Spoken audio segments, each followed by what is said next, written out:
हरे कृष्ण। आपके प्रश्न में आप सबका स्वागत है। आज किसी ने फोन पर मुझे प्रश्न पूछा है कि उनके जीवन में हमेशा एक अनजाना भय लगा रहता है।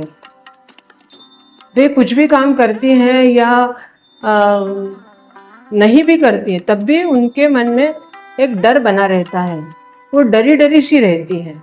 उनका कहना है कि मुझे अनजाना डर, जैसे कुछ गलत हो जाएगा, कुछ बिगड़ जाएगा, इस तरह से उनके मन में डर बना रहता है।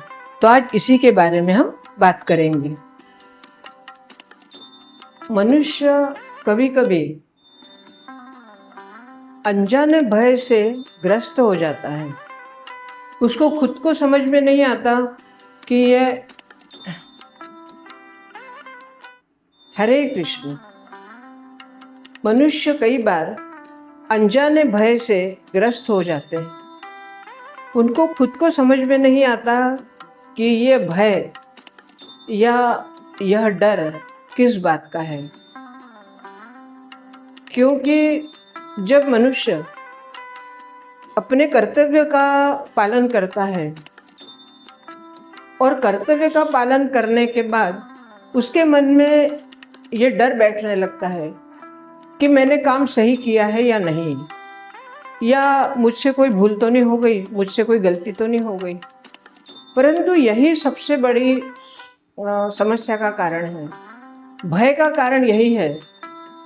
जब आप किसी भी कर्म को पूर्ण समर्पण के साथ करते हैं तो उस समर्पण से किए हुए कार्य में कभी भी डर नहीं रहता, क्योंकि पूर्ण आत्मविश्वास के साथ आप उस कार्य को करते हैं। फिर वो कार्य परिवार के लिए हो या समाज के लिए हो या किसी संस्था के लिए हो या व्यक्तिगत हो या ईश्वर के लिए हो, किसी भी के लिए, जो भी कार्य आप करते हैं उस कार्य में आपका समर्पण भाव ही सबसे बड़े महत्व का होता है। जब आप समर्पण भाव से काम करते हैं तो पहली बात यह है कि आपके मन में भय नहीं रहता। क्योंकि भय क्यों नहीं है? क्योंकि आपको पूर्ण विश्वास है कि आपने जो कार्य किया है वह योग्य है, उचित है, औचित्यपूर्ण है और इसका परिणाम भी अच्छा ही होगा। परंतु जब आपके मन में उस परिणाम के प्रति चिंता होने लगती है कि मैंने कार्य किया है, इसका परिणाम क्या होगा, बस वहीं से आपका भय शुरू हो जाता है। इसलिए कार्य करने के पहले ही अपने आत्मविश्वास को बहुत ही मजबूत रखना, अर्थात आत्मविश्वास जो हमें हर कार्य में सफलता देता है। फिर कार्य वो कठिन हो, आसान हो, कैसा भी हो, कार्य में सफलता तभी मिलती है जब हम अपने कार्य को पूर्ण आत्मविश्वास के साथ करते हैं। और उस समय हमें परिणाम की चिंता नहीं होती, क्योंकि हमें पूर्ण विश्वास होता है कि जो कार्य हमने किया है वह अच्छा ही होने वाला है और उसका परिणाम भी अच्छा ही होगा। यहाँ तक कि अगर आपने पूर्ण समर्पण के साथ कार्य किया तो वह कार्य ईश्वर के प्रति एक समर्पण कार्य हो जाता है, या यूँ कहिए कि ईश्वर स्वयं ही उस कार्य को अपने पास ले लेते हैं। ये बहुत बड़ा मनोवैज्ञानिक बात है कि जब भी, क्योंकि डर जो है वो आपके मन का है, मन आपको डरा रहा है, अर्थात मन में भय है। मन में भय है, इसलिए वो भय आपके शरीर पर, आपके व्यवहार पर, जिसको कहते हैं कि बॉडी लैंग्वेज आपकी बदल जाती है भय होने के बाद। तो भय का मुख्य कारण है आत्मविश्वास की कमी। और आत्मविश्वास कहाँ से आएगा? आत्मविश्वास तब आता है जब हमारे कार्य के प्रति हम पूर्ण निष्ठावान होते हैं। हमें किसी बात का अंदर से हमें ये नहीं लगता कि ये कार्य मुझे करना चाहिए या नहीं। यहाँ तक कि जब भी आपका कार्य अगर सत्य कार्य है, शुभ कार्य है, अच्छा कार्य है, तो आपको भय लगेगा ही नहीं। भय तब लगता है जब आपको अंदर से कहीं पता होता है कि जो कार्य मैं कर रही हूँ या कर रहा हूँ वह कहीं ना कहीं गलत है, और उसकी आपको अनुभूति रहती है, आप जानते हैं, और इसी वजह से भय निर्माण होता है।